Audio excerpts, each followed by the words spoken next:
У Шклові прокуратура зноў праверыла стан дарог горада. Як вынік, акт прокурорскага нагляду у адрес унітарнага камунальнага прадпрыемства «Жилкомгаз» з патрабаваннем ліквідаваць выяўленыя парушэнні на працягу месяца.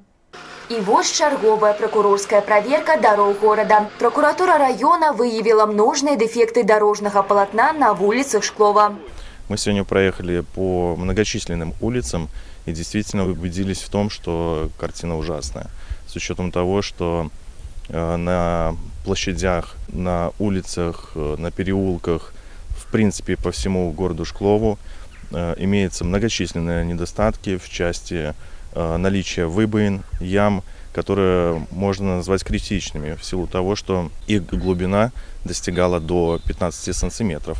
И любой автовладелец, который может наехать на данную выбоину, может причинить механические повреждения транспортному средству и, соответственно, в последующем обратиться с исковым заявлением в суд в целях взыскания средств, затраченных на ремонт своего автомобиля. Уезд у двор дома по улице Советской 3А, улице Дикуна, Интернациональная, Бакуновича. Проезд по гэтых улицах и не только сапраўдна выпрабаванне для автомобилистов. Так само в рамках проверки была звернута увага и на штучные неровности. Также обращено внимание на наличие искусственных неровностей, которые в свою очередь преимущественно все не окрашены надлежащим образом, не обозначены. Некоторые из них установлены без наличия соответствующих знаков о допустимой скорости, а также предупредительных знаках о фактическом наличии искусственной неровности на той либо иной части дороги.